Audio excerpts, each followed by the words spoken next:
ఎందుకని అంటే ఈ కలియుగంలో రాను రాను దైవభక్తి అనేది ఎందుకు తగ్గిపోతుంది? దైవభక్తి తగ్గట్లేదు, కానీ ప్రతిఫలాపేక్ష లేకుండా ఉన్న భక్తి తగ్గిపోయింది, పూర్తిగా తగ్గిపోయింది.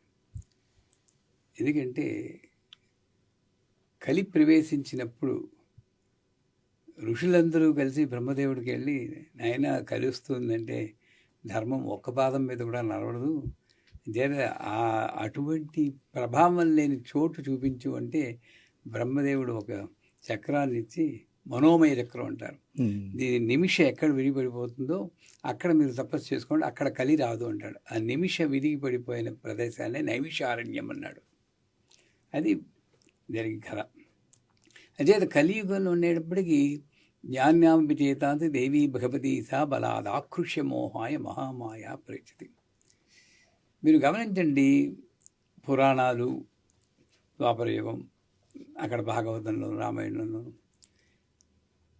ఇలా అంటున్నాను అనుకోవద్దు, ఎక్కడ అమెజాన్ ప్రైమ్ టీవీలు, నెట్ఫ్లిక్స్లు ఉన్నట్టు మనకు అసలు మాట వరుసకు కూడా సినిమాలు ఏమీ లేవు.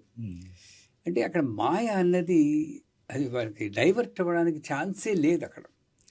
They have to be in the spiritual path. ఇది తప్పితే ఇంకోటి లేదు. ఒక రకంగా చూస్తే వాళ్ళు చాలా అదృష్టవంతులు.